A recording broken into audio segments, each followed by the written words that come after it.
Bonjour,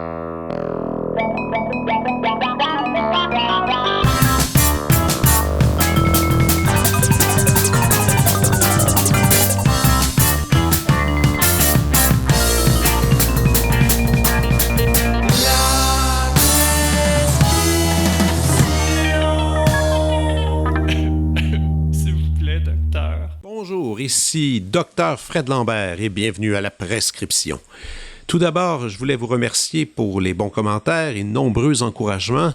Nous avons de belles surprises pour les prochaines semaines et n'hésitez pas à envoyer vos suggestions, ça nous fait vraiment plaisir de vous lire.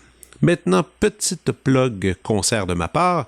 J'enseigne le violon et l'alto au département de musique de l'UQAM et je vous invite aujourd'hui, ce lundi 28 février, dès 9h ce matin, à un concert de découverte de musique classique gratuit en ligne qui sera diffusé pour clôturer le mois de l'histoire des Noirs. Vous pourrez entendre, découvrir du répertoire de plusieurs compositeurs, compositrices noirs méconnus du grand public, mais qui sera interprété par des chargés de cours, des étudiants ainsi que des professeurs du département de musique de l'UQAM. Il y aura des œuvres de Florence Price, Jeff Scott, Marcus Norris et plusieurs autres. C'est un concert gratuit et c'est difficile à refuser quand c'est gratuit. Donc, ce concert est disponible en tout temps à partir du 28 février.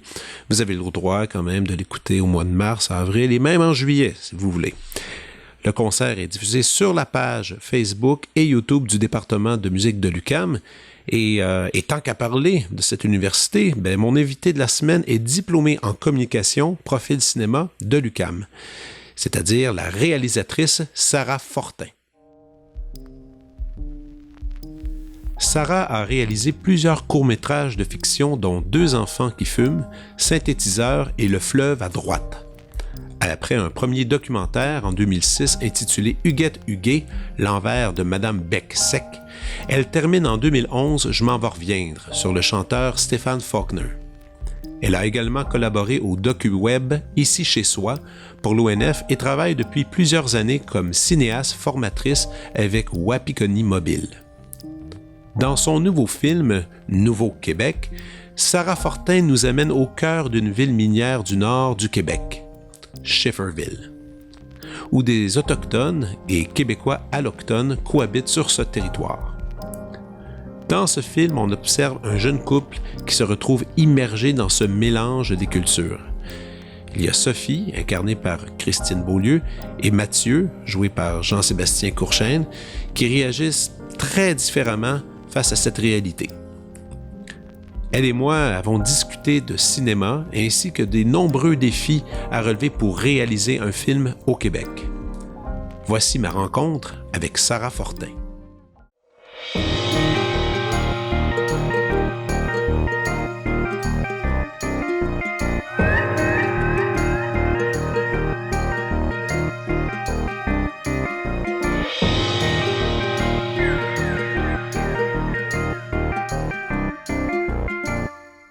Salut Sarah. Salut Fred. Ça va bien? Très bien, toi? Oui, alors je suis vraiment content que tu sois ici pour venir jaser de ton nouveau film, Nouveau Québec, mais aussi de parler en général peut-être du cinéma, de l'art et comment toi t'incorpores tout ça dans ton art. Donc le film a déjà été sorti pour quelques festivals. Oui, effectivement, le film est sorti au Festival du Nouveau Cinéma en octobre. Okay. Après ça, au Festival de Whistler en décembre. Puis là, il attend son tour et il attend la réouverture des salles. Là. Évidemment. C'est ça. Ouais. Et la réception était bonne là-bas parce que je pense quand même que tu as eu quelques prix. Oui, à Whistler, j'ai eu 2 prix. Okay. La réception a été clairement très bonne, mais tu sais, je veux dire, le festival en temps de pandémie aussi, c'est quand même une autre ballgame, là. Est-ce que t'es allée? Oui, je suis allée. Okay. C'était comme dans le trou là, okay. où la vie existait, là, avait reprise. Mais c'est sûr que ça reste... tout ça reprend à petits pas, là. Tu sais, c'est pas évident pour des festivals qui ont eu lieu en ligne beaucoup les années précédentes, là, de se remettre à exister. C'est quand même un nouveau défi pour eux aussi, là, que ramener les gens en salle, puis tout ça. Mais c'est aussi, ces festivals-là, c'est l'occasion, surtout pour des réalisateurs et réalisatrices, de se faire des connexions, de rencontrer du monde, mais là, peut-être un peu moins. Il y avait quelques personnes, des réalisateurs canadiens. Clairement, tu te fais pas des nouveaux amis étrangers, là. C'est sûr que ça reste un peu plus un peu plus local, mais ça reste quand même une bonne occasion de découvrir des gens qu'à la limite, on fait des choses en parallèle, mais on se côtoie pas tant que ça. C'est ça. Ouais. Mais moi, j'étais vraiment excité d'écouter ton film. Tu sais, je t'ai contacté, tu m'as envoyé le lien, puis j'avais tellement hâte parce que la plupart du monde ne savent pas vraiment comment ça marche, faire un film au Québec. On a souvent trop l'image des États-Unis sur le financement qui est justement privé, des gens qui participent à ça. Au Québec, c'est tellement plus compliqué. Et tu es une personne qui est tenace. Et combien d'années ça a pris avant que tu puisses faire un long-métrage de fiction? Parce qu'on parlera tantôt aussi de tes documentaires et tout ça, là.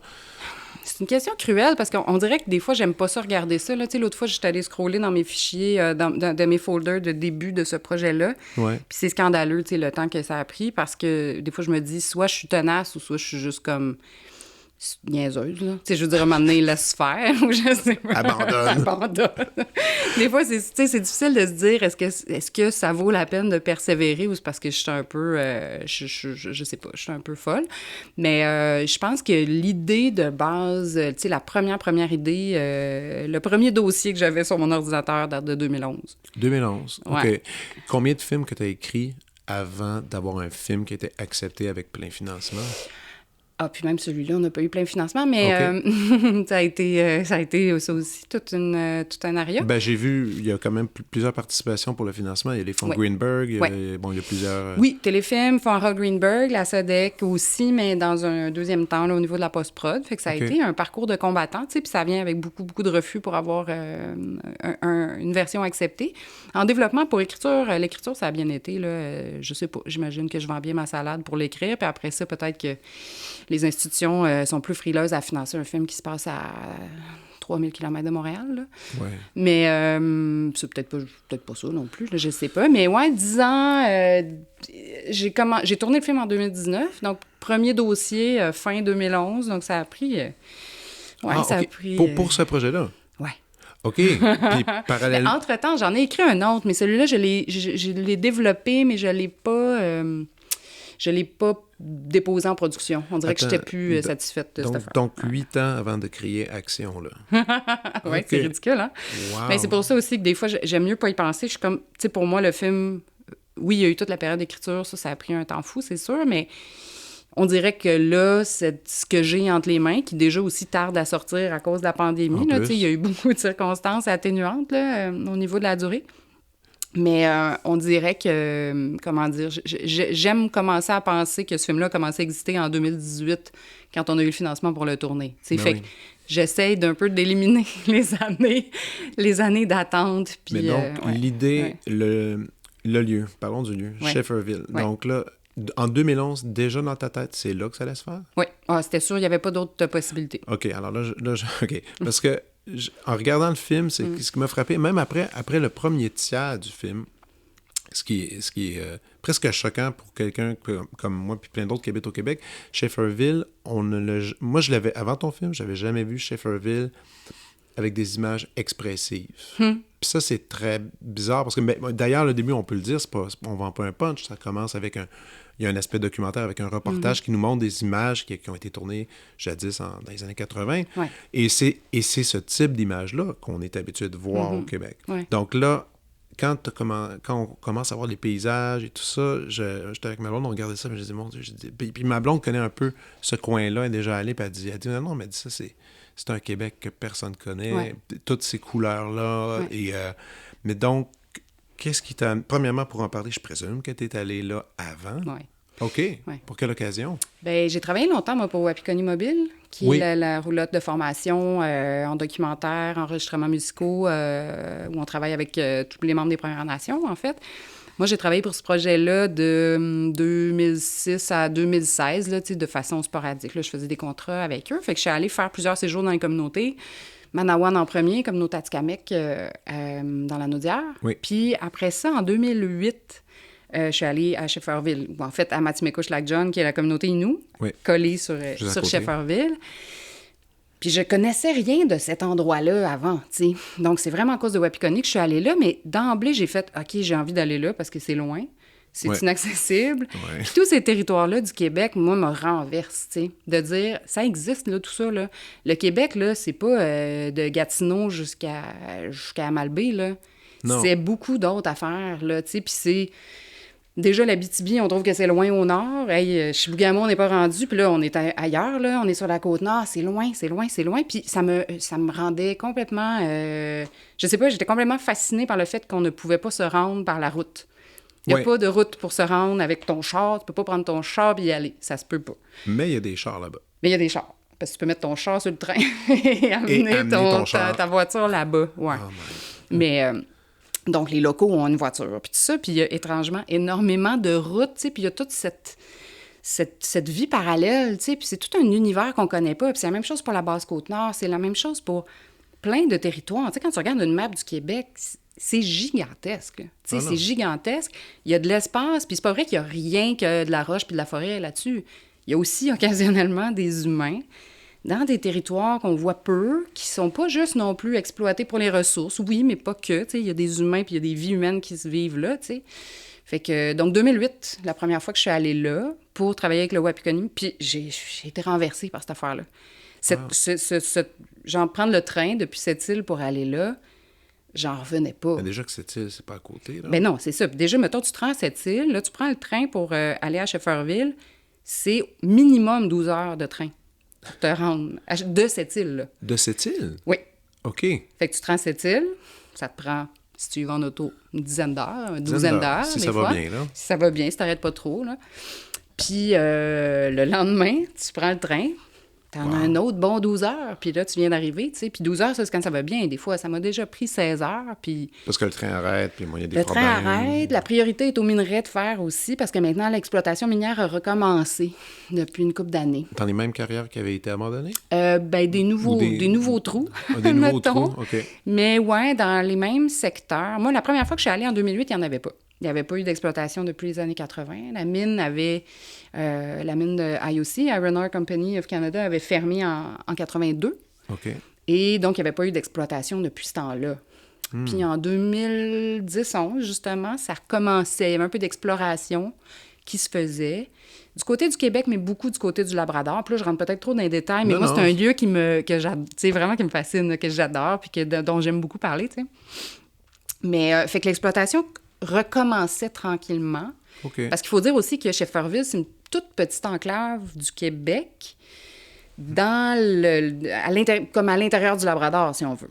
Shefferville est au Québec, mais tu sais, de l'autre côté de la montagne que tu vois quand tu es dans la ville, c'est le Labrador, donc tu es comme à Terre-Neuve. Ça reste sur la même terre, évidemment.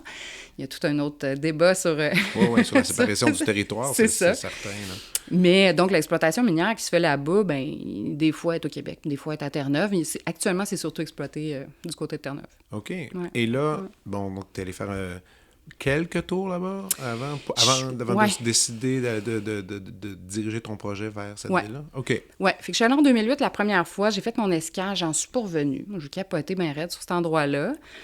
J'ai rencontré des amis Inuits aussi extraordinaires qui m'ont amené dans le territoire avec eux, qui m'ont amené à la chasse avec eux. Il y avait encore de la chasse au caribou à l'époque. Maintenant, c'est la protection, là, plutôt? Maintenant, il n'y en a plus parce que les troupeaux, en tout cas, le troupeau de la Rivière-Georges qui passait par Shefferville avant est tellement rétréci que là, il y a un moratoire complet sur la chasse au caribou de ce troupeau-là, du moins. OK. Fait qu'il n'y en a plus actuellement. Mais à l'époque, il y en avait encore. Il y avait des pourvoiries. Il y avait, tu sais, comme une espèce de... tout un aspect économique qui essayait de survivre dans ce coin-là pour des chasseurs un peu intenses, là, qui venaient dépasser beaucoup de milliers de dollars dans des pourvoiries très, très au nord, là, où tu as accès juste en hydravion, puis ça fait de même. Et fait que moi, j'en suis pas revenue. L'année d'après, je suis retournée. Je suis allée après faire des escales Wapi 5 années d'affilée. OK. Et toutes ces escales-là, tu as commencé à créer, à tisser justement sur des liens forts avec des communautés là-bas, en pensant justement que tu pouvais tourner. Bon, disons, les gens qu'on voit dans le film, qui sont des acteurs, il y a des acteurs secondaires, il y a même des figurants. Ça, c'est des gens que tu connaissais un peu déjà? Oui, puis en même temps, on dirait que c'est drôle parce qu'à chaque fois, je suis retournée à Shefferville à chaque année depuis ma première visite en 2008. Je suis toujours allée au moins une fois par année. Une fois, OK. À part en 2020, à cause de la pandémie. En 2019, j'ai tourné. Mais, puis, effectivement, là, j'ai tissé des liens incroyables avec les gens là-bas, puis avec les Naskapi aussi. Il y a une autre communauté autochtone. Oui, c'est deux, en fait, dans le film qui est illustré. Oui, il y a les Inuits, donc, de Matimicush, puis les Naskapi, c'est Kawawa-Shikamak. Mais, tu sais, c'est à 15 km, dans une place où il n'y a rien alentour, c'est comme vraiment proche aussi. Là. Ça reste comme un gros milieu, si on veut. Là. Mais quand... OK, j'ai une petite question là-dessus, justement, parce que je me demandais dans le film... Dans le film, c'est un film, donc évidemment, tout est prêt pour qu'on absorbe l'histoire, tout ça, mais est-ce que les deux communautés se côtoient bien? Oui et non. Okay. C'est-à-dire que, oui, parce que quand tout ce que tu as à proximité, c'est un voisin à 15 km avec qui, des fois, te matcher parce que tu veux pas non plus toujours que ça reste dans le même bunch de gens, tu sais. Bien, clairement, il y a beaucoup de mariages puis de conjoints de communauté en communauté, ça, c'est sûr. Parce que ça reste des petits endroits, puis les gens... C'est comme les gens de Kawawa-Shikamak, la communauté Naskapi, ils viennent faire leur épicerie à Shefferville aussi. OK. Parce que le centre de service, si on veut, il est là, tu sais. C'est là qu'il y a un restaurant et tout ça. Mais il y a aussi des conflits. Ça reste une communauté deux communautés différentes. C'est drôle parce qu'ils ont été aussi colonisés différemment. C'est-à-dire que les Inuits sont plutôt francophones catholiques à cause de l'histoire passée de la colonie. OK. Et les Naskapi sont plutôt anglophones et, écoute, je dirais anglicans, je pense. Là. Oui, mais on le voit dans le film. Ouais. On le sent, cette différence-là. Il y a une différence vraiment, puis c'est drôle parce que tout le monde est collé, tout le monde est proche, mais il y a une différence linguistique. Il y a une différence aussi au niveau de l'écriture puis de la langue chez les Naskapi et les Inuits, même si c'est des langues qui viennent de la même famille, mais tu vois, les Naskapi, l'orthographe, c'est plutôt dans peut-être la même famille que l'Inuktitut, mais là, tu sais, je veux pas m'avancer, là, mais c'est plus symbolique. Oui, c'est ça. Fait que c'est quand même très différent comment ça s'écrit, mais il y a une communication qui est possible de se faire dans ces deux langues-là, puis une compréhension, même s'il y a une différence au niveau des langues quand même. Ah, mais quand même, il y a plusieurs langues. Donc, un seul petit coin, on parle de plusieurs langues qui sont actives. Oui, tu sais, puis c'est sûr qu'après ça aussi, il y a des conflits politiques, parce que les Naskapi ont signé la Convention de la baie James. OK. Donc, ils ont vendu une part de leurs accès territoriaux contre des redevances, comme les Cris, mettons, l'ont fait aussi. Ouais. Donc, ils ont un peu plus de sous, mais ils ont aussi ils ont plus de redevances là, gouvernementales. Puis les Inuits ne l'ont pas signé, la Convention de la baie James. Donc, ils ne sont pas conventionnés, ils ne reçoivent pas ces subventions-là. Fait qu'au niveau, tu sais, mettons, des fois, des projets, puis de ce qui se passe sur un même territoire, c'est un territoire commun, bien, il y a une espèce d'inéquité aussi au niveau, financier, au niveau des subventions. Fait que ça amène quand même certains conflits politiques, mettons, tu sais. Au niveau des humains, en général, bien, il y a quand même, c'est ça, beaucoup de liens, beaucoup de contacts malgré tout, là. Parce que ces gens-là habitent si proches les uns des autres. Là. Dans le tournage, je regardais, c'était quand même une équipe assez réduite avec qui t'es parti. Là, on pourrait presque dire à la Jean-Marc Vallée, là, presque. Mais je regardais ça, puis j'étais là, OK, c'était quand même une belle gang avec Christine Beaulieu, que je sais que vous êtes extrêmement proches, vous avez une bonne entente. Sûrement. Combien de temps tout ce tournage-là a duré? Écoute, on avait 21 jours de tournage, donc on a été là comme un peu plus qu'un mois, je pense 5 semaines en tout, l'équipe en entier, au complet. Puis ça, c'était une méchante patente, tu sais. On dirait qu'autant je le savais que ça allait être compliqué, parce que je veux dire, c'est compliqué d'y aller tout seul. Tu sais, je veux dire, c'est compliqué. Moi, y aller juste par moi-même, c'est un paquet de troubles. Puis c'est pas cheap. Tu sais, je veux dire, des endroits isolés comme ça, tout est compliqué, là. Avoir accès à de la nourriture, c'est quand même compliqué, c'est cher. Si tu fais affaire, mettons, avec l'épicerie locale, il y en a une. Tout arrive par train. Il y a une livraison par semaine. Donc, le prix des denrées, c'est pas les prix du Grand Nord, mais c'est comme border. Là, c'est clairement 1,5 fois plus qu'en ville. En ville, comme dans le sud, mettons. Puis, donc, ça, c'est cher. Il n'y a pas de route, donc comment tu amènes des camions? Faut que tu loues sur place, mais dans quel état ils sont? T'sais, je veux dire, il n'y a pas une nouvelle flotte de trucks à tout bout de champ, là, tu sais. Pour les tournages. Oui, c'est ça. Fait qu'on avait, là, des camions, mais c'était une catastrophe, là, les trucks qu'on avait, des vieilles affaires, tout croche. Le camion caméra, c'était un vieil Econoline, plein de poussière. Tu sais, tout est sale à Shefferville parce que le sol est extrêmement ferreux, fait qu'il y a de la poussière tout le temps, partout, tout est sale, en tout temps. Le transport, juste le transport des humains, amener tout le monde par train. Fait que pour moi, c'était important, cette affaire-là, qu'on voit ce territoire-là, qu'on voit ce Québec-là. Je voulais le faire, puis je savais que ça allait être compliqué, mais en même temps, j'y tenais, puis je savais que ça allait être compliqué, mais on dirait que tant que ça s'est pas passé, je me rendais pas compte à quel point, mettons, ça allait être compliqué. Ouais. Même si, disons que je faisais beaucoup de warning à la production, parce que dans toute l'équipe aussi, j'étais celle qui connaissait vraiment le mieux la place, tu sais.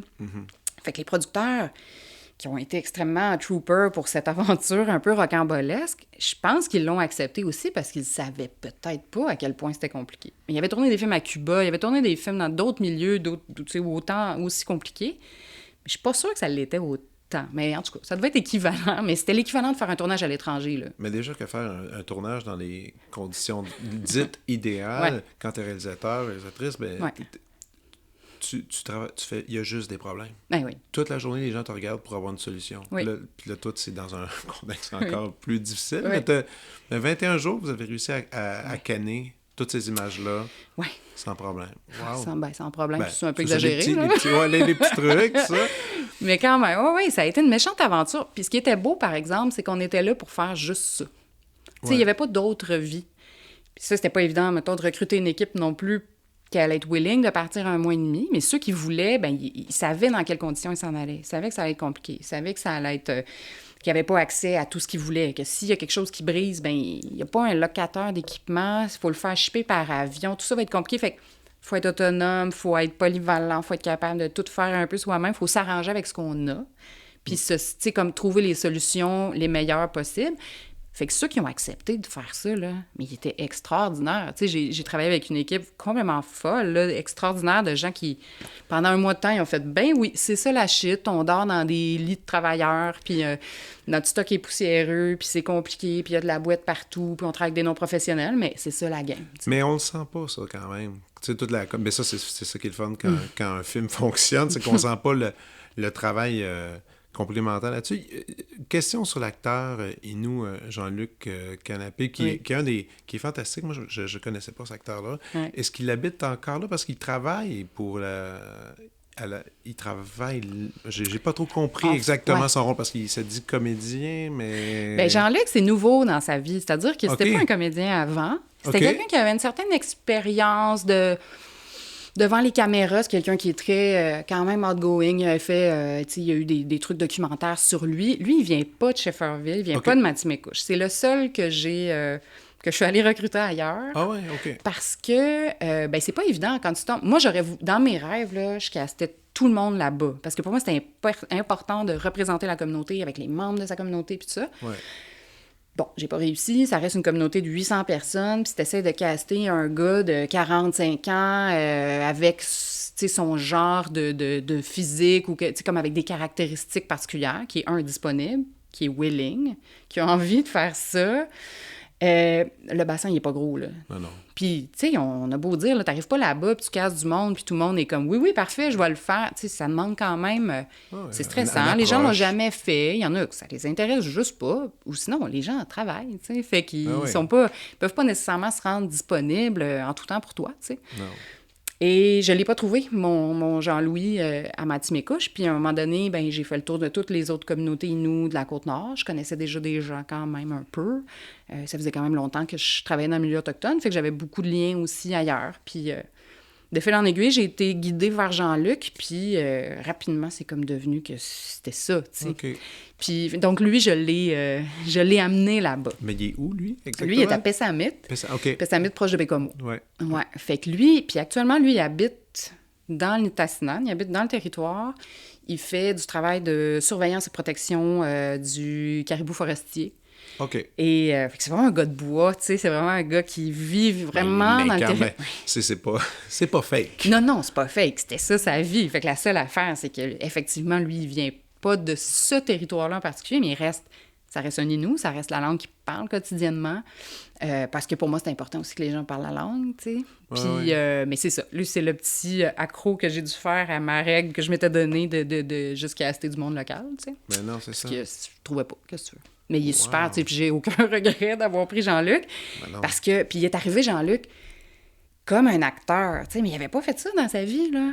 Mais il est arrivé, puis il a côtoyé, lui, il a partagé sa maison, mettons, où il logeait avec Jean-Marc Dalpé, OK.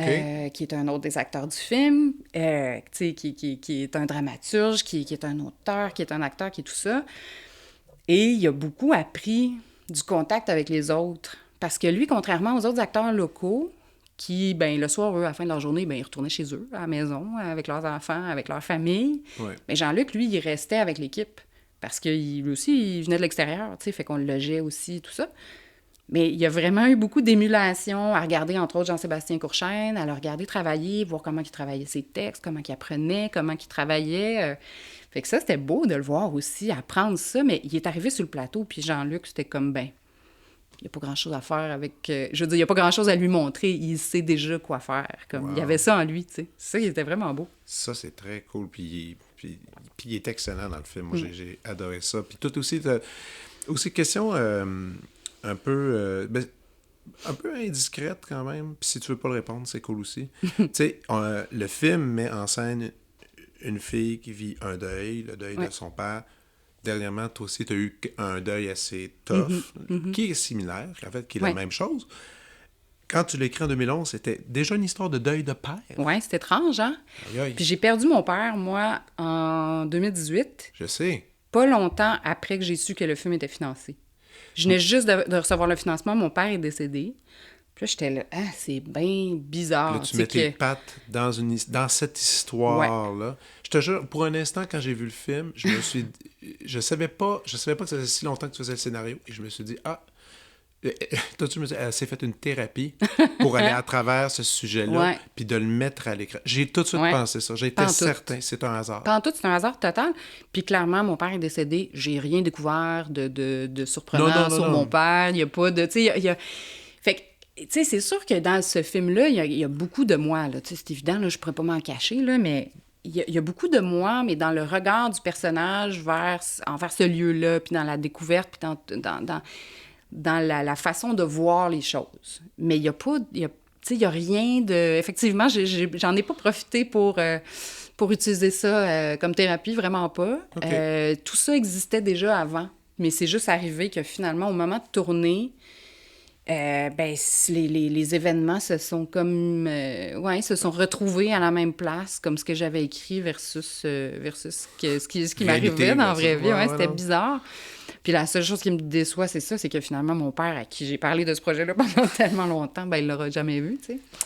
Mais, c'est ça. Fait que, mais tu sais, il y avait quand même étrangement la place de...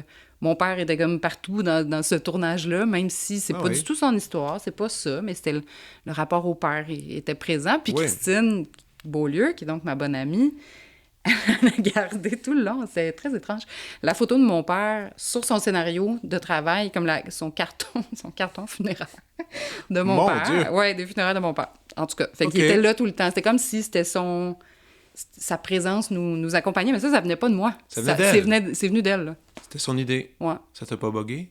Non. Non, tu sais, je l'avais pas sous les yeux tout le temps. Mais elle, c'était comme son ancrage à elle, tu sais, c'était étrange, là. Puis, tu sais, c'était plus... comment dire? Ça l'a probablement aidé à être connecté encore plus avec ton œuvre. Ben, je pense que oui. Sûrement. Je pense que c'était sa façon de trouver une espèce de lien entre moi et elle, vraiment, puis qu'on se connecte vraiment. Alors que moi, je n'étais pas très mystique, là. C'est vraiment, je suis pas en tout dans cette affaire-là. Je suis comme, ah ouais, cool, une photo de mon père. Tu sais, c'est moi qui avais pris la photo sur le carton. Fait que là, je suis comme, ok, cool. Mais, tu sais, pour moi, ça venait pas... ça venait pas tant représenter quelque chose. C'était son affaire. C'était son travail à elle. Son interprétation de... Si j'ai compris aussi dans le générique, c'est ton frère qui a fait le montage? Oui, mon frère Guillaume. Ça m'amène à parler, rien qu'un peu, légèrement. Ben, on parle de ton père, on va parler de ton frère, on va parler de famille un peu. La famille, moi, les tout le temps là. La famille Fortin, qui est une famille de cinéma, on peut le dire. Oui, quand même. Les trois. Ça vient d'où? C'est qui vous a mis là-dedans, ou vous êtes mis dans le trouble vous-même? On s'est mis dans le trouble tout seul, comme des grands. Non, mais tu sais, je veux dire, moi, mes parents sont pas du tout dans ce milieu-là. Là. Non, mais c'est des grands cinéphiles. C'est sûr, les deux. Mes deux parents... mon père allait voir souvent on a habité à Montréal avec mon père, mes frères et moi, pendant qu'on était à l'université, parce que mon père travaillait à Montréal. OK. Fait qu'on allait souvent au cinéma avec lui. Puis on habitait proche du Forum à l'époque, étrangement. Puis là, le cinéma... c'est transformé. Oui, c'est ça. Puis on allait souvent voir des films avec mon père, mais mon père allait voir les films les plus obscurs possibles, à tout, tu sais, comme des affaires que nous, on étudiait en cinéma, là, puis on se pensait bien bon, là, tu sais, puis on se pensait bien érudit, puis bien cinéphile. Puis mon père venait des fois le soir, puis disait... Ouais, je suis allée voir ce film-là, un film syrien, tourné, tu sais, je sais pas quoi, dans le fond d'une grotte. Il allait voir tout. Particulièrement les affaires les plus ardues et complexes. Puis, tu sais, lui, avec un égal plaisir, il tripait autant sur The Big Lebowski, vraiment fort, qu'il est allé voir au moins comme 5-6 fois au cinéma, que sur justement cet obscur film syrien que personne voyait, mais que lui voyait, parce que ça le faisait triper, tu sais. Wow. Puis ma mère est pareille. Je veux dire, ma mère va voir des films non-stop, là, tu sais, même... Maintenant, à Drummondville, elle est la seule souvent dans la salle. Il y a encore un cinéma. Oui, il y a même 2 cinémas à Drummondville. OK. Wow. Oui, fait qu'elle se retrouve souvent toute seule dans des salles à voir des films français que, visiblement, il n'y a pas beaucoup de Drummondvillois qui se garochent pour aller voir ça. Donc, vous avez été mis là-dedans. Tes frères sont plus vieux. Oui. Eux, ils ont un peu tracé le chemin dans le sens qu'ils sont lancés dans les études. Ouais. Les trois, vous avez fait l'étude de cinéma? Oui. OK, vous l'avez étudié à On a tout l'UQAM. étudié à l'UQAM. Ben, mon frère Pierre-Mathieu, mon frère aîné, a étudié finalement en multimédia. OK. La première cohorte en communication, première cohorte de multimédia, il est allé là. Et sa défection, parce qu'il était inscrit en cinéma, Oui. et sa défection vers multimédia a ouvert la place à Stéphane Lafleur pour ouais. entrer dans le programme de cinéma. Donc, voilà, il a peut-être ouvert la porte à Comme ça. un cinéaste. Un autre cinéaste.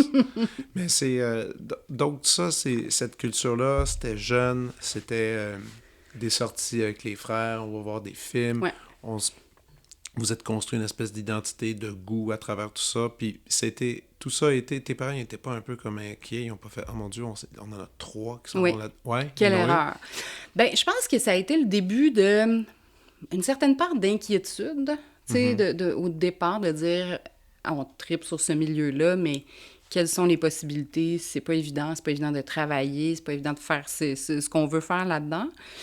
Puis à un moment donné, je pense qu'ils ont abdiqué aussi, ils ont lâché prise. Puis tu sais, on s'est tous mis aussi à travailler, tu sais, puis à avoir en parallèle aussi de projets plus personnels qui demandaient plus d'investissement, plus d'efforts, ben à gagner notre vie aussi là, à travers un, tu sais, un métier parallèle.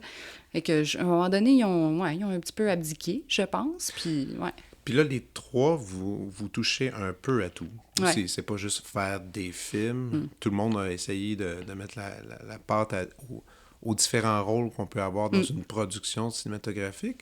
Mais ultimement, je sais que tu es quand même très, très reconnu pour tout l'aspect documentaire, web-série, tout ce que tu as pu travailler. Mais est-ce que c'est la fiction, c'est-tu le rêve total pour toi? Bien, moi, j'ai un problème un petit peu avec les catégories qu'on met obligatoirement de quand tu décides de faire du cinéma, on dirait qu'il faut comme tu choisisses là, la porte dans laquelle tu entres. C'est comme, ben, soit tu rentres en documentaire, soit tu rentres en fiction, puis tu touches pas à l'autre. T'sais. On dirait que c'est... Puis moi, ça m'a toujours un peu tanné, cette affaire-là, parce que les deux m'intéressent pour des raisons différentes. Puis, tu sais, quand je suis rentrée à l'UQAM, mettons, le premier projet que j'ai fait, c'est un projet de fiction. Puis, tu sais, le film a fait des festivals, tu sais, il s'est promené pas mal. Après ça, j'ai fait un moyen métrage, mettons, documentaire à l'UQAM aussi. Après ça, j'ai fait un court-métrage de fiction. Après, j'ai fait un docu. Mais moi, j'ai toujours alterné, puis j'ai toujours trouvé ça intéressant, les deux. Parce qu'il y a comme quelque chose que j'aime vraiment de chacune des sphères, tu sais. Puis, il y a quelque chose de très difficile et de très gratifiant dans les deux, mais très différent, tu sais. Puis le documentaire, tout ce qui est... C'est sûr que moi, le réel m'intéresse vraiment, mais je me suis toujours demandé jusqu'à quel point tu représentes mieux le réel. Puis c'est pas obligé de représenter le réel dans le cinéma. C'est juste mon affaire à moi, là, tu sais, qui m'intéresse, là, tu sais, parce qu'après, c'est du cinéma, t'as le droit de faire ce que tu veux, tu sais. Mais une espèce de représentation d'une vision personnelle, d'une vision du réel... En documentaire, ça se peut, mais en même temps, c'est altéré tout le temps, tu sais, autant que la fiction, puis des fois plus, parce que, je veux dire... Oui, il se passe des vraies affaires avec du vrai monde, mais je veux dire, avoir une équipe qui te suit à faire des affaires, il n'y a rien de moins naturel puis de moins réel dans la vie. Fait que, tu sais, le documentaire, il est très aussi bousculé par ça. Puis la fiction, ben à un moment donné, tu peux des fois, à la limite, mieux représenter quelque chose qui s'est déjà vu, qui s'est vécu, puis le représenter de façon un petit peu plus précis, ou en tout cas plus adéquate ou plus proche de la vraie réalité de comment ça s'est passé, tu sais. Non, c'est vrai. Puis tout aussi, c'est drôle ce que tu dis sur l'espèce de rôle ou est-ce que les catégories qu'on essaie de mettre. Puis souvent, c'est un chemin ou l'autre dans le sens que quand il y a des réalisateurs qui sont super connus et en fiction, puis que là, ça se passe bien, là, ils décident d'essayer de faire un petit documentaire. Ouais, puis c'est ça. Puis c'est comme, je pense, rien que cette année, là, Edgar Wright qui a sorti son Last Night in Soho, super bon film, mais juste un peu avant, il y avait le documentaire sur les Sparks qui est super bon aussi, qui est super, il fait d'une bonne façon, mais souvent, c'est ça. C'est plutôt... Il y a les gens qui... Parce que c'est une drôle de faire, mais les gens qui font le documentaire, on dirait qu'ils aspirent à aller là. Mais toi, tu t'aimes ça jongler dans les deux équipes. Moi, les deux m'intéressent, puis pour des raisons différentes, tu sais. Ouais. Puis, je trouve ça souvent insultant, l'espèce de statut particulier qu'on donne à la fiction. Tu sais, comme si ça avait comme une espèce de halo vraiment plus haute, là, tu sais. Puis moi, ça me tente tout le temps. Comme, justement, des fois, pour donner de la valeur au documentaire, on dit « Ah, mais on est allé chercher tel réalisateur de fiction pour le faire. » Ouais, mais so what? Tu sais, en quoi il va être meilleur? Ils sont sûrement pas meilleurs. Je veux dire, c'est dur de faire du documentaire. C'est pas du moindre cinéma. C'est un autre cinéma. C'est une autre forme. C'est juste autre chose. Quand tu dis c'est dur, je m'en vais reviendre. Combien d'années encore? Ah, c'était dur, ça aussi. Ah, mais c'est en ça que je te disais tantôt. Je sais pas si je suis patiente ou je suis comme un peu innocente. Mais la fois que tu m'avais dit le nombre d'années, puis j'étais tombé à terre, j'en revenais pas. C'était quoi, 8? 9? Ah, ça se peut. Écoute, j'ai visiblement passé des décennies entières de ma vie à travailler sur un seul projet, là, avec bien des affaires en parallèle, mais je m'en vais revenir, mettons, je l'ai tourné sur 1 an et demi, on a monté probablement sur 1 an, puis... Mais c'est tout ton lien de confiance avec Steven Faulkner, aller passer du temps avec lui, prendre une bière au bar, essayer de t'entendre des histoires. Quelques bières, t'es entendu, ces histoires. Ah, quelques fois. Payer beaucoup de drinks. T'as payé beaucoup de drinks pour avoir accès à ces histoires-là. C'est vraiment spécial de ramener un rapport de coût après pour dire est-ce que cette facture papier d'un serveur écrit 2 doubles brandés, ça pourrait rentrer dans mon rapport de coût? C'était pas si simple. J'en ai payé quelques-uns de ma poche, mettons. Mais c'était quand même ça, c'est... Considères-tu que c'est le projet qui me lançait un peu tes trucs? Parce que ça a été quand même très populaire, ce film-là. Moi, j'en suis encore très fière de ce film-là. Puis je pense que à ce jour, je sais pas, je suis allée au bout aussi de certaines idées. Je suis allée au bout du noir et blanc. Je suis allée... je sais pas, je voulais faire cette affaire-là. Je voulais le faire de cette façon-là. C'était pourquoi noir et blanc? Pourquoi t'es allée là? J'avais envie de l'inscrire dans vraiment quelque chose du film de rock, tu sais, du film de musique d'une autre époque un peu, puis vraiment des documentaires musicaux, Don't Look Back, puis en tout cas, j'avais vraiment envie de l'inscrire dans ça, puis pour moi, ce gars-là, c'est une vie en noir et blanc, tu sais. Oui, vraiment. Ça lui va bien. Oui, je trouvais que ça y allait assez bien, tu sais. Puis ça, je regrette pas ça, mais c'était compliqué parce que là, après ça, tu essaies de le vendre à une télé. Les télés le veulent pas parce qu'ils sont comme c'est en noir et blanc, c'est un problème. Puis là, je m'en fous. Moi, je trouve ça beau ce qu'on a fait, puis je suis fière de ça, tu sais. Mais oui, c'était beaucoup de temps. C'est beaucoup d'énergie.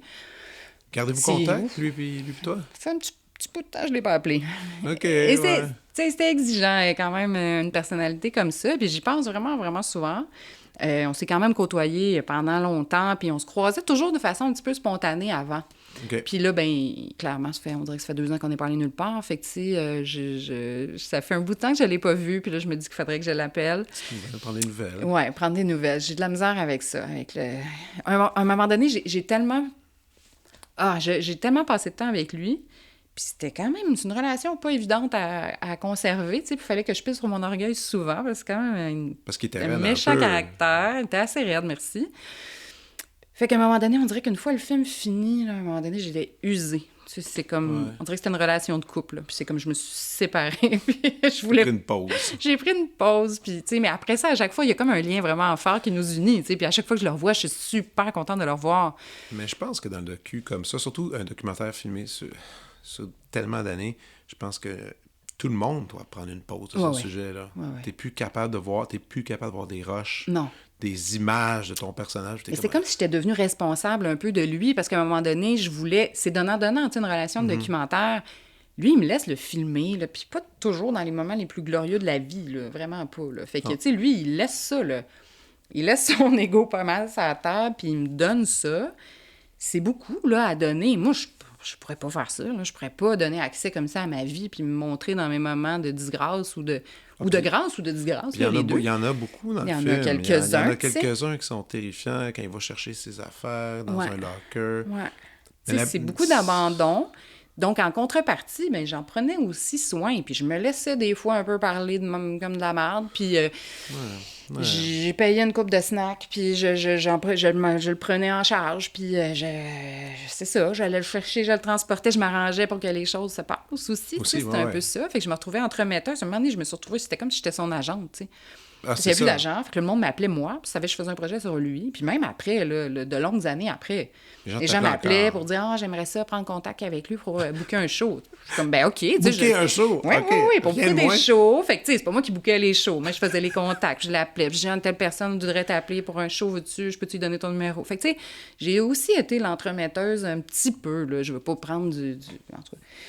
Mais, fait que, tu sais, c'est aussi des responsabilités. C'est ça, des fois, qui est... Autant c'est pas reposant faire de la fiction, ben, c'est quand même un petit peu... Tu sais, je veux dire, t'as pas la responsabilité de tes personnages après. Il n'existe pas, là, ce monde-là. Non, puis les règles sont plus définies aussi, là, tu sais. S'il y a un espace-temps, c'est clair, t'as un plan, Ben, tu sais. c'est ça qui fait du bien, des fois. C'est que le documentaire, ça peut ne jamais avoir de fin. Je veux dire, tu tournes. Quand est-ce que tu t'arrêtes? Tu pourrais toujours continuer, tu sais, dans un contexte vraiment de création, là, dans un contexte d'une œuvre vraiment plus personnelle. Tu sais, je veux dire que je fais beaucoup de projets documentaires pour la télé. Ben clairement, si j'ai 5 jours, ben j'ai 5 jours. Puis je vais tourner 5 jours. Ouais, c'est ça la game, tu sais. Ben ouais. Les règles sont claires, mais c'est pas aussi satisfaisant non plus. Mais là, mettons, tourner avec lui... T'attends quelque chose, tu te dis, ben là, si tu l'as, ben là, si je laisse passer une couple de semaines, peut-être. Et là, ça peut s'étirer dans le temps, ça peut être complètement infini, tu sais, comme affaire. Mais t'as pas non plus provoqué tant dans le film. C'est sûr que justement, quand tu disais il y avait des demandes, ça, tu l'aidais à y aller puis pouvoir le filmer, mais t'as pas provoqué des situations pour à ton avantage. Non, j'ai pas créé, j'ai pas fait de mise en scène réelle de tout ça. Je le prenais un petit peu en charge pendant, mais c'est ce qui fait aussi que ça a été long, c'est qu'à un moment donné, si pendant un hiver de temps, il s'est rien passé dans sa vie, puis il a été reclus, ben j'ai pas tourné pendant un hiver de temps, tu sais. Ah ouais. Fait que ça a été ça aussi. J'attendais qu'il se passe des affaires. Il y en a qui sont plus interventionnistes que moi, des documentaristes, mais moi, pas tant. J'avais envie vraiment de capturer ça, comme ça se passe, mais ça vient avec des délais un petit peu fous, tu sais. C'est clair. Puis effectivement, une fiction, ben, c'est le contraire. Là. C'est comme, je voudrais tourner plus. Puis c'est comme, sorry, c'est tout, tu sais. On peut pas... mais je ferais juste une prise de plus. On peut pas. C'est terminé. That's it. C'est fini. On range tout, puis on rentre, tu sais.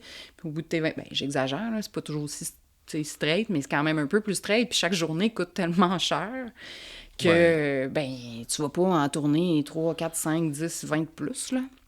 Des fois, t'entends des documentaires sur des films américains, justement, où c'est comme... ils ont dépassé le calendrier de tournage, ils ont tourné 25 jours de plus. Je suis comme, mais comment ils font? C'est qui fait?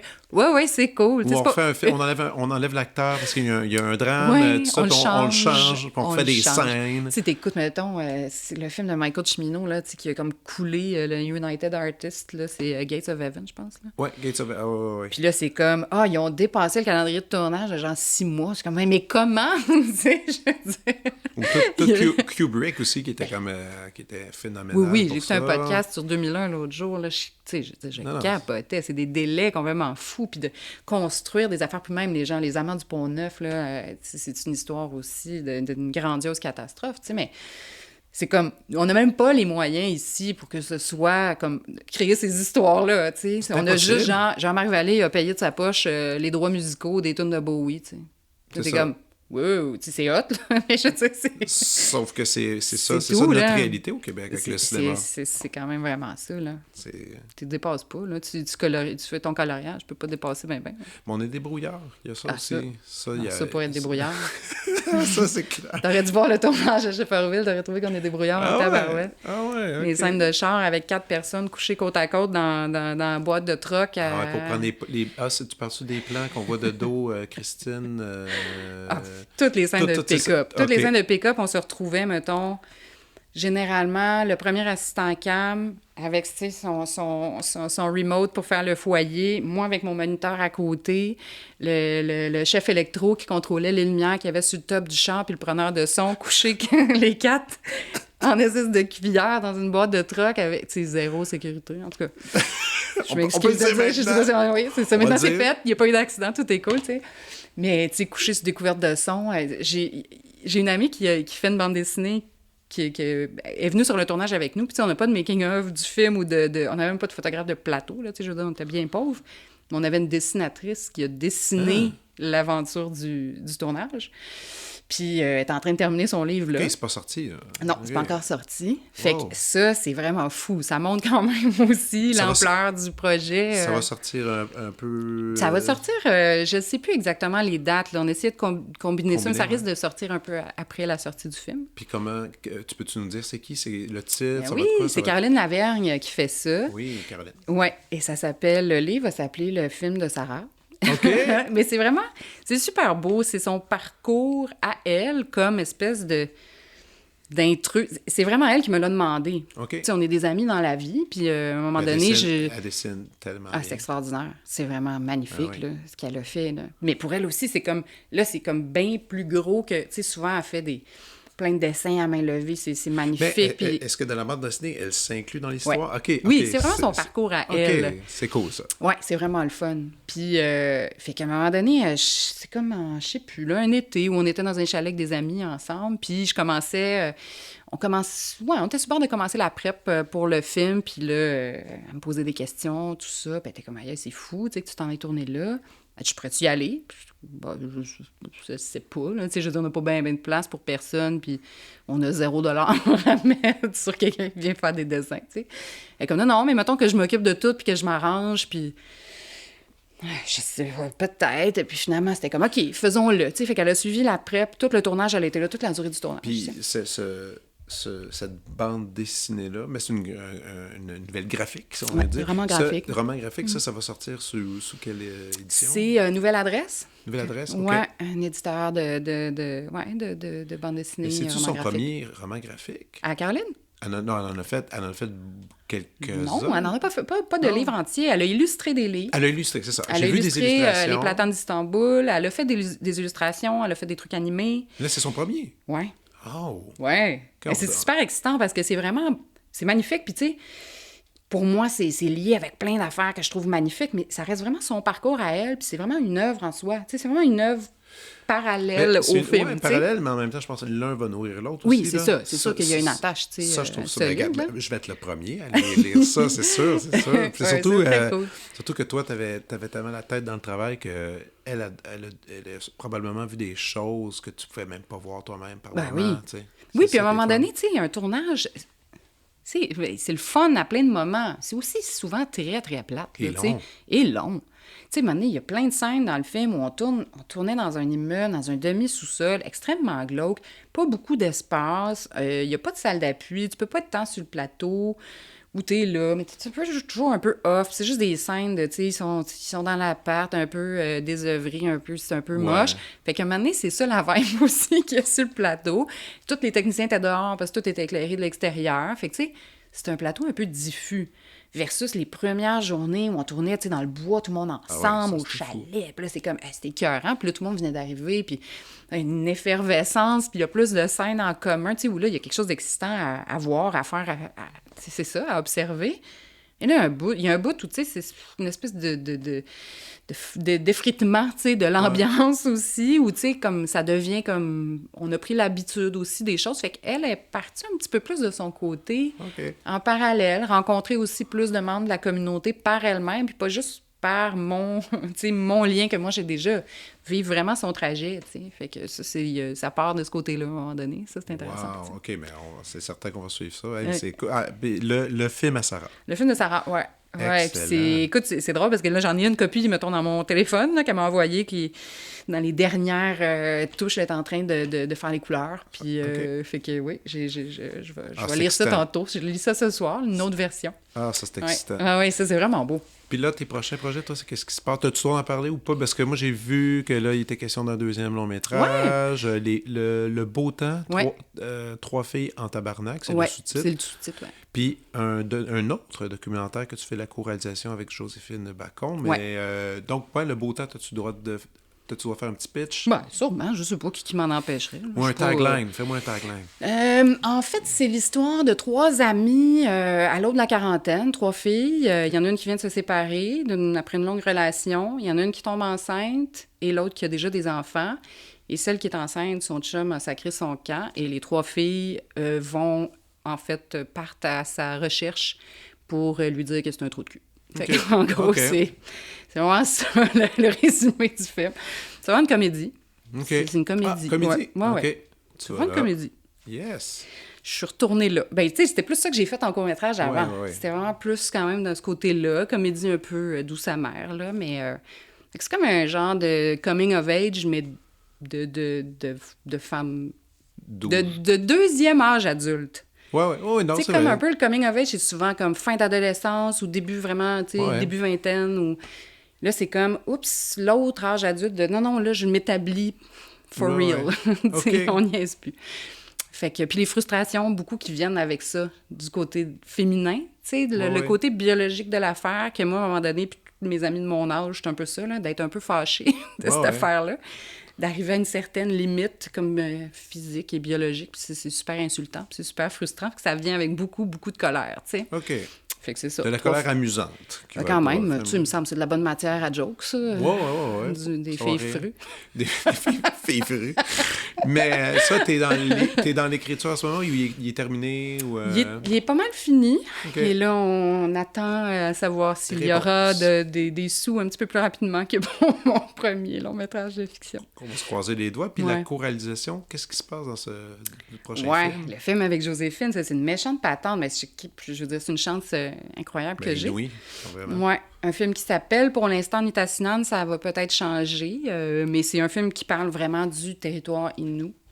De sa création jusqu'à son futur imaginé, en fait, là.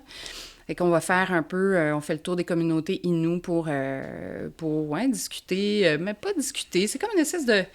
C'est un film qui est difficile à nommer parce qu'il touche à beaucoup de choses. Il est très touffu, il est très fourni, il est très exigeant, il est très difficile aussi à structurer parce qu'on essaie de raconter un peu de sa version originelle, c'est-à-dire de la création du monde du point de vue des Inuits jusqu'à sa destruction au temps de la colonie, jusqu'à une version d'un certain futur envisagé ou imaginé du rapport des Inuits avec le territoire, avec la terre, avec cette géographie-là, fait que ça touche à beaucoup de sujets, c'est très foisonnant, puis c'est très épeurant, mais vous avez on a commencé à tourner. Ah, vous avez commencé à tourner un petit peu? Oui, on a fait un bloc de tournage, on a fait un bloc de tournage au mois de décembre, dans la région de Pessamit, justement, en fait au nord, là, dans Nutchmit, au nord de Pessamit. Avec plusieurs personnes. Là, on essaie que ça soit une espèce de parole à relais. C'est-à-dire que ça soit pas la voix d'une seule personne ou de même 2 personnes, mais que ça soit vraiment le plein de voix qui se partagent le récit de cette histoire-là, puis du rapport au territoire pour les Inuits. Parce que co-réaliser, c'est-tu la première fois que tu fais ça? Oui. Ah. Ben, je dis ça. C'est la première fois que je fais ça? Ben, il me semble que oui. Il me semble que oui, moi aussi. J'ai partagé des projets là, où on faisait chacun notre part de l'affaire, mais vraiment de réaliser à 2 têtes. Oui, c'est ça, mais c'est une première expérience aussi de faire ça, justement, d'être à 2, de prendre des décisions à 2. Oui, c'est pas évident. C'est pas évident, mais en même temps, c'est aussi excitant parce que, tu sais, autant ça fait longtemps que je travaille dans le milieu autochtone aussi, puis je connais bien les Inuits, c'est probablement la nation avec qui j'ai le plus travaillé, que je connais le mieux, mais ça reste que c'est pas mon histoire à moi, tu sais, c'est pas mon récit à moi, c'est pas mes histoires. Fait que comme je possède une espèce de vision cinématographique pour ce projet-là, pour porter aussi le regard de Joséphine, qui est celle qui porte cette histoire-là en elle, tu sais, vraiment. Mais c'est pas évident d'essayer de traduire quelque chose qui est pas mon récit, qui est son récit, mais en même temps qu'on construit un peu ensemble, que moi j'essaie de structurer, puis de garder ses idées intactes, mais en même temps qu'elles soient faisables, puis qu'on réussisse à structurer quelque chose. Oui, c'est un beau casse-tête. C'est un beau casse-tête. Wow. En même temps, on était en tournage, puis c'était super excitant aussi. Puis c'est une des premières fois que je me retrouvais... tu sais, en documentaire, moi, j'aime ça. C'est comme le contenu, je le connais, mais là, d'habitude, c'est moi qui fais les entrevues, puis c'est moi qui gère ce bout-là. Mais là, Joséphine, elle arrive dans la communauté tout le monde la connaît. Ah, C'est une superstar, là, tu sais, Tout vraiment. le monde doit l'aimer, en plus. Ben Tout le monde l'aime, puis c'est comme... Je veux dire, c'est Gilles Vigneault, là. Ouais, non, c'est ça, mais non, mais carrément. C'est ça. Fait qu'il y a un respect immense de tout le monde pour elle. Puis elle a un accès aussi nécessairement qui est privilégié. Puis tous les récits fondateurs, les mythes, les légendes, elle les connaît. Elle a travaillé aussi en anthropologie énormément. Au niveau linguistique, c'est fou, tu sais. Je veux dire, sa connaissance de la langue en lien avec le territoire aussi, ça, c'est fou. Mais ça fait aussi que, tu sais, c'est elle qui va diriger les entrevues. Fait que moi, je suis toujours là, puis je suis là pour l'accompagner, mais en même temps, tout ça se passe en Innu. Oh! Moi, je parle pas Innu, là. Je comprends quelques affaires, là, mais ça fait longtemps que je travaille avec les Innu. De base, là, ouais. Quelques affaires de base, mais c'est comme, il y a beaucoup de lâcher-prise aussi de dire, vas-y, tu sais, je suis là, je vais t'accompagner. Je fais beaucoup de travail en amont, mais une fois sur place, des fois, je me retrouve à être observatrice, puis à dire, ça t'appartient, cette affaire-là, c'est pas... Oui. Mais tu as un travail technique, mais tu as quand même un travail un travail de structure, de structure et d'idées, parce que ultimement, tu es une des personnes, parce qu'on a déjà fait du brassage d'idées ensemble pour des projets, puis tu es une des personnes les plus fun avec qui jase, juste comme jammer des idées, c'est super le fun. D'ailleurs, ça m'amène à la prescription.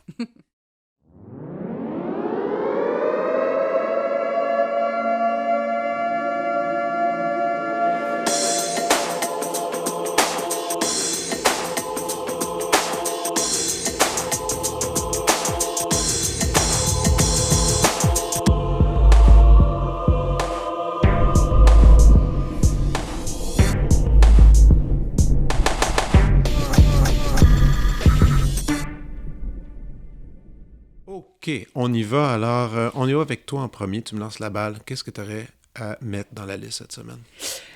C'est sûr que, tu sais, on a parlé de mon projet que j'étais en train d'écrire, puis je suis devenue super obsédée en écrivant ce projet-là d'un album qui s'appelle, que tu connais sûrement, qui s'appelle Plantasia.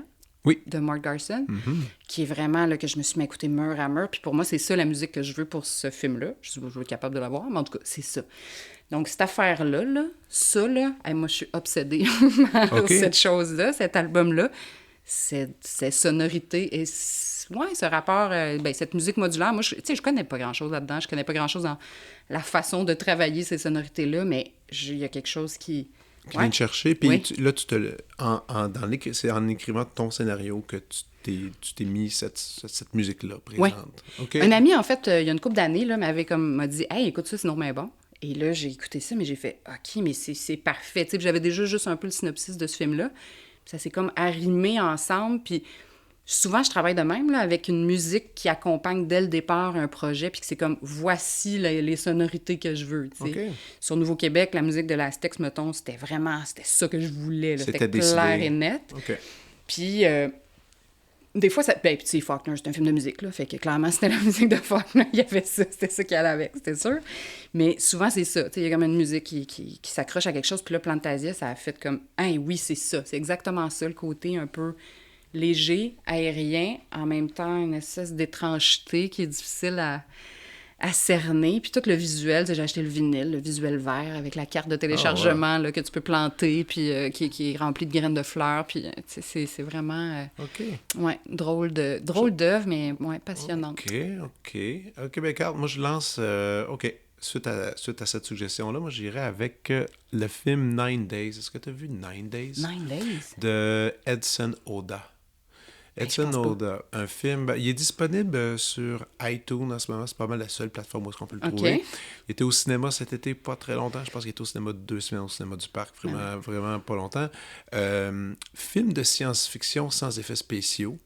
On est dans une maison, une espèce de maison abandonnée, entourée d'un pseudo-désert. Il n'y a pas de voisins proches, puis il y a un homme noir qui est là, qui est reclus, qui mène des séries d'entrevues, des entretiens avec des gens qui se présentent, et 5 au total. Et ces personnes-là, avec les questions qu'est-ce qui interagit, c'est pour savoir si ces gens-là vont avoir le privilège d'avoir une vie, d'aller sur Terre. Et à la fin des 9 jours, il va décider qui de ces âmes-là pourra aller sur la Terre.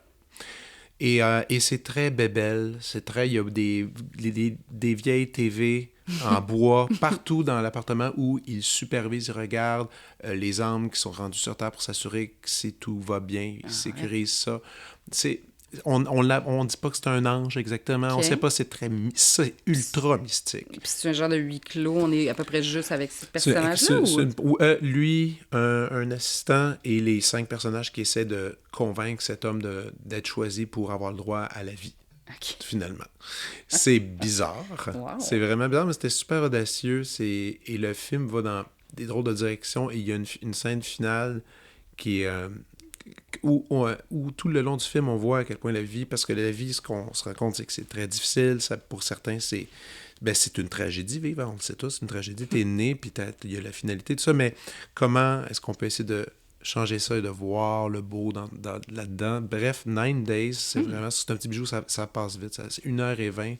Puis, mais je les aime, moi, ces films-là de science-fiction qui n'ont pas d'effet. Je pense que c'est mes films préférés, ceux qui peuvent aller se permettre d'aller dans du fantasy sans mettre... Il n'y a pas un moment CGI dans ce film-là. Oui, c'est de la science-fiction théorique, là. Théorique, c'est parfait. Ouais. Donc voilà, ça, c'est ma réponse. Love it. À ton tour. Écoute, ça va dans tous les sens, cette affaire. C'est drôle, parce que quand tu m'as dit ça, j'essayais de penser qu'est-ce qui m'avait, récemment sauté aux yeux. Puis c'est beaucoup lié au projet que j'étais en train de faire, parce qu'on dirait que, tout est comme attaché. Dedans, je suis vraiment dans des périodes de création aussi. Puis, à un moment donné, je cherchais des films sur l'amitié féminine. Okay. J'ai posé la question à mon entourage aussi, puis ce qui sortait, là, j'étais comme, coudonc, il y en a-tu pas, des films sur l'amitié féminine? Il y en a pas tant, oui, Thelma et Louise, là, c'est beau, là, mais je veux dire, à part de ça, puis une couple de films des années 80 avec Bette Midler, Beaches, des affaires de même, puis j'étais là, ah ouais, puis le monde me sortait Tender Mercies, là, je pense des affaires de même, j'ai fait, voyons, il y en a-tu comme aucun? Et quelqu'un m'a suggéré le film Girlfriends de Claudia Weil, qui est un film qui est sorti en 78, tourné avec 3 scènes et quart, là, vraiment, là, tourné avec $0, vraiment indie. Commencé à tourner en 75. Je pense qu'elle avait même pas assez d'argent pour finir de tourner. Elle avait eu une bourse de American Film Institute, quelque chose du genre. Fait qu'elle a eu comme 50 000 $ pour tourner son film. Commence à tourner son film, réussit pas à le finir, fait un premier montage et finalement, elle a réussi à aller chercher quelques autres sous pour le finir. Il est sorti en 78, Warner l'a distribué après, sur une relation d'amitié, en fait, un peu justement coming of age de 2 femmes dans la vingtaine, 2 colocs, une qui décide finalement de partir parce qu'elle va se marier éventuellement, puis tout ça, puis l'autre est un peu comme frustrée de cette perte-là, de cette perte d'amitié-là, puis de faire comme comment ça se fait que tu vas déjà dans ce chemin-là, puis moi, tu me laisses seule, finalement, tu sais. Puis le personnage principal, c'est une photographe, une jeune photographe qui essaye de démarrer une carrière, qui finalement se retrouve à faire beaucoup de photographies dans les bar mitzvahs, puis dans le milieu juif, puis tout ça, puis dans les célébrations. Puis ce qui est intéressant, c'est comme c'est un film sur les femmes, fait par une femme aussi, c'est comme si le personnage principal aurait été le personnage secondaire, probablement dans le film, vu par un regard masculin, mettons. C'est comme la fille un peu pas cute, les cheveux un peu tout croche, qui est pas le portrait du lead, du lead féminin d'un film, puis c'est elle qu'on suit, c'est merveilleux que ce soit ça. Puis c'est pas celle qui, finalement, se marie et a des enfants, c'est celle qui continue puis qui essaye de se forger son chemin dans la ville, à New York, dans le New York des années 70. Puis, C'est drôle. Un peu. OK. Si on veut. Si on veut. C'est comme une comédie pas si drôle. Je pense que j'aime un peu ça, les films, les comédies pas drôles, mais c'est quand même assez drôle. Mais il y a quelque chose de très...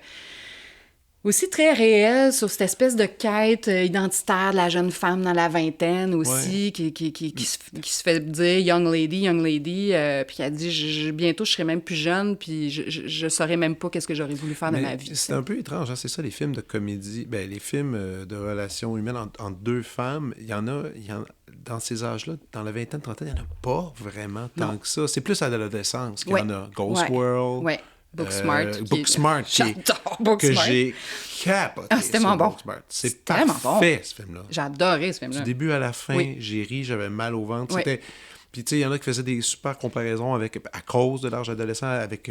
c'était quoi donc? Superbad? Superbad, ouais. C'est meilleur que Superbad. mais ça. C'est mieux écrit, 1000 c'est fois. mieux réalisé. Ces deux personnages-là sont écœurants. Là. Tu voudrais t'aimer avec les deux. Oui, puis c'est super de voir ces filles-là qui sont aussi physiquement très particulières dans leur affaire, mais qui sont pas en train de se remettre en question tout le temps de leur apparence. C'est comme, on est extrêmement nerd, mais on est vraiment hot d'être nerd de même, tu sais. Puis on se tripe dessus, puis on est bonne, puis ils se valorisent au bout, tu sais. J'adore ça, là. Ben, on pourrait mettre aussi Booksmart, ça nous écouter. J'y ai pensé.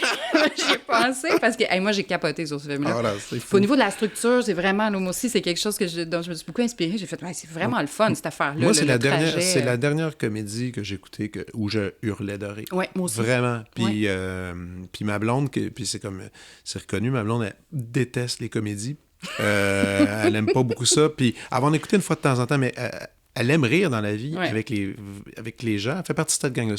Elle aime les gens pour rire, pour discuter, mais quand c'est stagé, elle aime pas le rire. Ouais. Elle aime pas ça. Puis je peux comprendre tellement ça. Mais elle a quelques films comme ça, puis celui-là, elle s'est fait avoir du but à la fin, donc peut-être qu'il y a un indice là-dessus. Oui, j'aime ça. J'apprécie. OK. À mon tour, je vais mettre... Ben, parce que c'est ça, hein, j'aime bien la musique classique, je vais en mettre un peu. Puis aussi, ça va aller un peu avec ton rapport avec le nord du Québec. Le Quatuor Saguenay. Tu connais-tu le Quatuor Saguenay? Non, je connais pas ça. OK. C'était le Quatuor Alcan, jadis. Ah oui, OK. Exactement. Puis ils ont été obligés de changer de nom parce que Alcan a arrêté de financer le Quatuor, plate comme ça, mais ils ont pris le nom de Quatuor Saguenay. C'est tant mieux s'il existe. Puis c'était intéressant, ils viennent de sortir un disque sous l'étiquette Atma dans lequel ils font des œuvres de Mendelssohn, Ravel. Puis là, c'est là que je m'arrête plus. Ils font le Quatuor de Ravel qui est la pièce la plus chaleureuse, suave, française qui peut être écrite au début du 20e siècle, qui a marqué tellement de compositeurs et tellement de gens. D'ailleurs, si tu écoutes le film Royal Tenenbaums, c'est la scène d'ouverture, c'est le Quatuor de Ravel. C'est magnifique. Puis je trouve le rapport drôle qu'ils sont dans un endroit où en ce moment il fait tellement froid, puis que cette chaleur-là, ils ont fait un lancement, je pense, il y a 2 semaines, il faisait moins 42, puis ils ont fait un truc dehors, en tout cas protégé avec la lumière, pour faire le lancement le plus froid de l'histoire. Eh ben, ils n'ont pas dû prendre leurs meilleurs instruments. Hein? Non, j'espère que non. Mais bref, ils ont sorti ça, c'est super beau, c'est de la belle musique, et ça pourrait même peut-être t'accompagner dans l'écriture. Ah, mais j'aime ça. Clairement, je vais aller écouter ça. Pourquoi c'est drôle, pas? Ça me rappelle juste une joke de Paul et Paul, mais bon. Vas-y donc. Hey, je sais pas, non, je sais même pas comment la dire. Paul et Paul est toujours la bienvenue ici. Il est toujours la bienvenue, mais parce qu'à un moment donné, je sais pas, ils font un... C'est dans leur album de Rémi à MFM, je pense. Puis la seule affaire, c'est qu'il parlait du Quatuor. Il y a la musique comme Alcan. Puis il nomme ça à un moment donné, puis il parle en fait de cet ensemble-là. Pour de vrai? Oui. Dans Paul et Paul? Oui. OK. En tout cas, tu fais une petite ça. recherche? Je pense que c'est sur l'album Rémi à MFM. Je vais regarder ça. Ah, c'est bon. Je sais pas pourquoi j'ai pensé à ça, c'est un peu ridicule. Non. Ouais. T'as-tu une petite dernière suggestion? Ben oui, tu parlais du Nord, puis je vais revenir dans la musique. Il y a un album, je dis un album, je pense qu'en fait, c'est en est 2, là, mais moi, je l'ai toujours eu en version numérique, fait clairement, c'est juste comme une longue suite de plein de tunes, qui est Native North America, volume 1 et 2, que tu connais peut-être. Oui. Moi, ça, tu sais, des fois, moi, quand je faisais mon projet, quand je faisais Nouveau-Québec, puis j'essayais de chercher de la musique, il y a quelque chose d'un peu daté, tu sais, dans mon film. Je suis très cinéma, justement, cinéma documentaire ou cinéma du Québec des années 60-70. C'est des grosses inspirations pour moi, tu sais. Même visuellement, puis tu sais, comme le lieu, Shefferville est très figé dans le temps aussi. Il y avait comme quelque chose que je voulais aller chercher au visuel. Puis dans le son, c'était ça aussi. Puis il y a plein de bons musiciens dans les communautés. Puis la musique, ça fait vraiment partie de la culture, puis c'est vraiment super valorisé aussi, puis il y a beaucoup de bons musiciens, beaucoup de musique folk dans la communauté Innu et tout ça, puis en même temps, c'était comme, il y avait quelque chose d'un petit peu trop moderne pour moi dans ce que j'entendais, puis je cherchais beaucoup de références un petit peu plus, un petit peu plus 70s, puis c'était pas évident à trouver. Cet album-là est arrivé comme, mon Dieu, une révélation. Pour moi, je trouvais ça extraordinaire, comme les tunes de Willie Dunn, Willie Trasher, Morley Loon. Puis là, je le cherche, j'essaie de le trouver en vinyle, mais il est discontinué. Il est disponible. En fait, c'est Light in the Attic là, qui l'a réédité, puis tout ça. Fait qu'il a existé en vinyle, mais là, je sais pas, là, il y en a plus. Il n'existe plus. Il est discontinué. Puis disponible par contre dans plein de plateformes en numérique. Oui, disponible en numérique à acheter, mais il y a des affaires extraordinaires. Puis c'est comme une espèce de compilation, en fait, de musiciens autochtones de l'Amérique du Nord. Ben en fait, c'est du Nord, carrément. Ouais. Fait que c'est tout le nord du Canada et l'Alaska en fait partie Ouais. aussi. Fait que...